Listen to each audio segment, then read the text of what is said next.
So I'm up and fiddling with lighting here. This whole lighting thing is driving me a little crazy. And I guess this is why so much YouTubery is about lights and glitz and glamour as opposed and kids out there showing off their editing and their filming skills. Not showing off. They could well be getting jobs in the film industry for all I know. But it's just that we all come from different places. And this is not my place. I'm coming from a place of trying to get some information. I've been an information gatherer. And it's funny though, this coming down from the shop today, or to the shop today, there's this hideous grinding, slamming, crashing noise from just over somewhere off the corner of the property here. Somebody's back there with some kind of a monster piece of equipment, whacking trees. I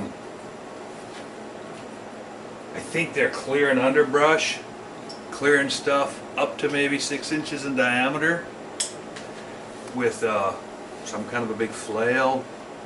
I don't think they're feller bunching anything. It doesn't matter. I could tell you the things. I could tell you logging terms to make it look like I knew what I was talking about. This is logging country. If we take any shots down the range, we're going to see clear cuts, and we all good information is such a hang-up of mine. I spent a bunch of time growing up in the Midwest, Minnesota, and you hear stories about those bad guys out on the West Coast getting in trouble again for clear cutting, and how clear cutting wrecks the ground, and clear cutting wrecks the land, and clear cutting this and clear cutting that. They're still clear cutting around here all the time. And when I say clear cut, there was a time when clear cut was as bad a phrase as racism or discrimination. Lord forbid people think discrimination is a good thing. You know, there was a time when discriminating wine taste or discriminating gourmand could tell the difference between this grass-fed crap beef that we try to eat out here versus a nice grained up, heavily marbled Midwest, grained up beef. That's discrimination. But in this information age, we're getting more information all the way around. We're not so hung up like I was when I was a kid with urban legend and no way to research it. But it just reminded me as I'm coming down, there's logging going on all around here, and the forests, as everybody else out here, they're just the woods, man. The timber industry is always in trouble, but the woods are healthier than ever. We had a thing happen not too long ago. Film crew came up here, because this is still West Coast, looking for a sepulchral woods, looking for a place to do some horses ride something or another in this old growth forest. So they came into town, into this area, looking for an old growth forest. There's a couple, probably 3 spots around here we can get into an old growth stand without walking too terribly far. So to them it was far, and it's steep. We're not flat. This isn't flatland. So they brought them in, and they said, "So where's the old growth?" And they said, "It's right here. This is old growth." Well, this is just gross. This is the ugliest forest I've ever seen. This isn't a real forest. This is just a jungle. Yeah, that's what old growth is. It's uncontrolled. Now you go out, you want a forest. They went around, they ended up getting into, this is the funny thing, this is the only reason I brought this up. The forestry harvest around here, the tree harvest, I'm on a tree farm, I live on a tree farm. They're harvesting a few 5th generation trees out here on the road coming into my property. Logging is on its 4th grow around. 3rd growth stuff is marginal. 2nd growth is too big now. If you're finding 2nd growth, there's no use for it. Old growth is, well, you saw the pictures. Around here you'll still find stumps. Out here on when I was shooting for 1,014 yards down off of the mountain, and we're out going through some old, they weren't old logging roads, they were just some grades, and we found quite a few trees. Out here you'll find a tree, if you find a spar tree, it's a tree that they topped out and tied off, and they use as a ballast, as a spar to pull back. They chain it back and run these But what we found were some springboard trees. Old growth springboard trees. And they've cut notches into the sides. They go up and stand on a springboard so they can run their equipment back in the day. And, I mean, way out of the camera type stuff. But there is no clear cutting hurts the forest. There is that whole thing is just, we're in a big fight out here right now because a lot of us believe that the latest clear cutting not clear cut, the latest reseeding tactic allows for killing off the underbrush for a couple of years chemically, and there are people who are feeling that those chemicals, but I don't know, it's an open question, wide open question. The point is that when it comes to killing the forests, clear cutting is the best thing that ever happened to it. And the movie crew that came through here finally ended up in a third growth forest, an area that had been logged, replanted, logged, and was replanted for the third time. And this was the cathedral setting that they wanted, the open trees, the big, huge trees of, no.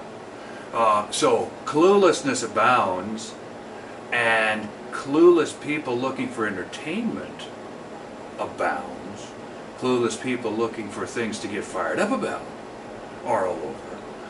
So what we're trying to do here is dispel, and in that light, what I'm doing today, this isn't just a rant, that just reminded me of it. One of the things that's been just haunting this Gordying method that I'm trying to document, or that I've been using, and defend. I haven't been defending. See, that's the funny part. I have no reason to defend this. I use what works to make a gun do what somebody else's can do, only better, specifically because I want to put together guns that can win. I own guns that can win, built by other people. I know what it takes to win, and I have some ideas for things that, I digress a lot. A number of years ago we got into an extreme sport, sturgeon fishing from the bank and casting out into areas that a very, very select few people on the planet can cast into with really big specialized gear. A friend of mine, who I won't name, held the world-long casting record for a number of years. Bait casting reel, free throwing, in this case I think he used a 6-ounce weight for distance, over 200 yards. I won't get into it, but we were trying to throw bait 180 yards,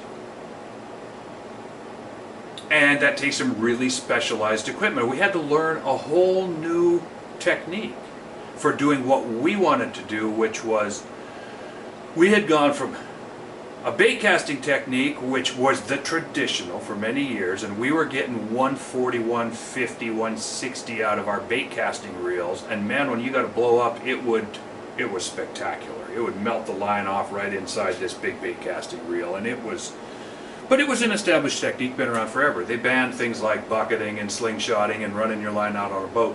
So we came up with a way of casting 50-pound and 80-pound.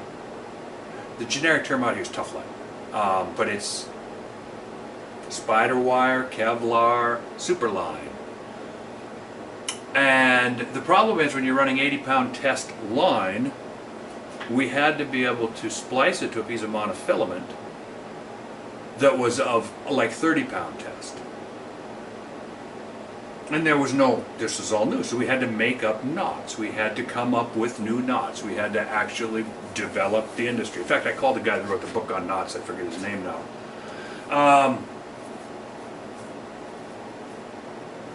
Doesn't matter how that went.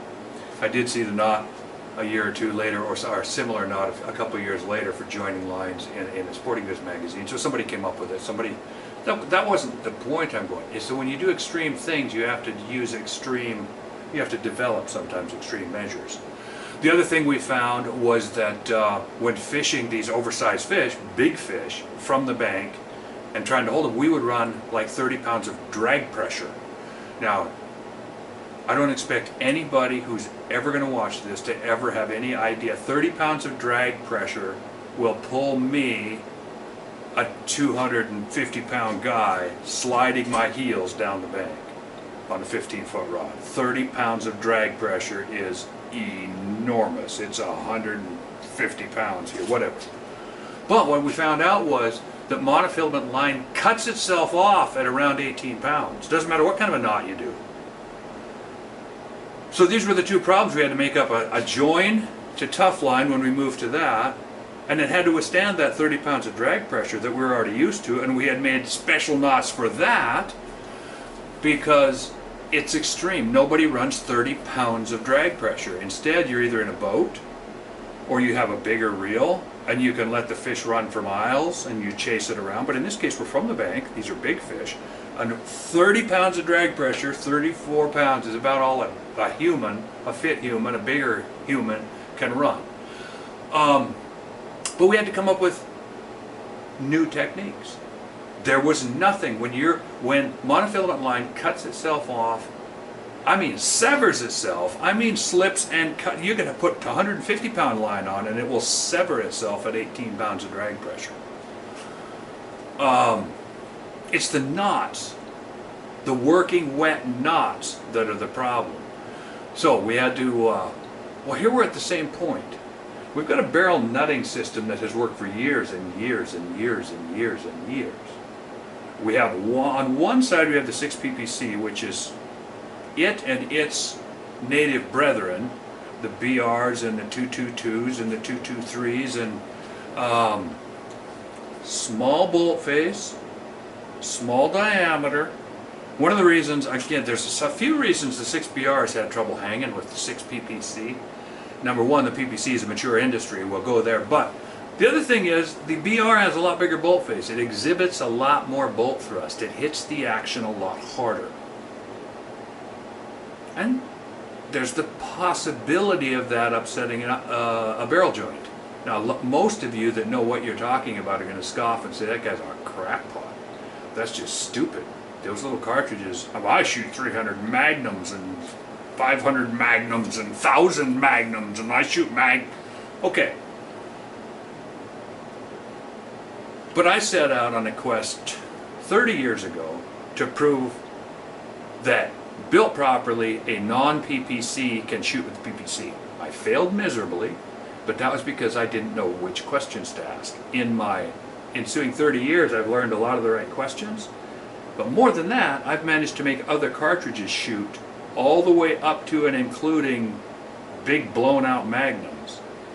Shoot, act, and react like the PPC. Now that's an extreme, but I guess what I'm saying is I can build rifles comfortably, easily, repeatably, that will group 1/4 minute aggregates in something like a blown out 338 Lapua mag. 300 WSM is not even a problem, but there are some, the 300 WSM is up to where it's starting to hit hard. A 300 WSM heavy gun pushing around 20-30 pounds of steel presents some real issues with the barrel joint, presents some real issues with trying to affix that barrel so that it stays. This is where it ties into the fishing thing. The barrel joint, the conventional barrel joint, has been good for years, accepting a certain accuracy standard for bigger guns. And I mean, honestly, 98% of the, I've had an awful lot of people, because I've been talking 1/4 minute hunting rifles for a long time, probably 12, 13, 15 years. And I've had many people come to the range with their 1/4 minute or 1/4 inch guns. And yeah, they have some 1/4 inch or even smaller. They got little 1-hole wallet groups. But that's not what 1/4 minute means. That's not what 1/4 inch is. That means come down here on the range, we'll check the conditions, we'll get out the flags, we'll shoot some PPC, we'll find out what we're, we should be shooting easily a 3/8 inch today. And if you're shooting 3/8, that's actually a 1/4. If you're really paying attention, we should shoot some 1/4s. But every one, aggregates, 5, 5, 5, 5, 5, 20, 30, 40, 50 shots in a row, 1/4 inch or less. That's where everything falls apart, see? And there's all these total crap excuses is all I could come up with. I don't want to make it any worse than that. Oh, my bullets weren't going to sleep. It was a recoil problem. It was... In reality, so each of those challenges is quite simply a bridge to cross, a door to open, a problem to solve. And the bullets going to sleep thing now is, that's going to require its own separate rant. I have spent $20,000 right outside that door. I have a testing facility here that will absolutely, incontrovertibly, beyond a shadow of a doubt, show you that your bullets do not go to sleep.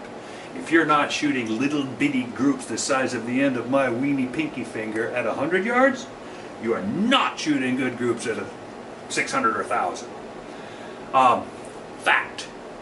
Now, sometimes you could be shooting good and, you know, that's all fun stuff. But the bottom line is bullets do not shoot a ½ inch at 100 or a half MOA at 100 and then a quarter MOA at 600 because they've gone to sleep.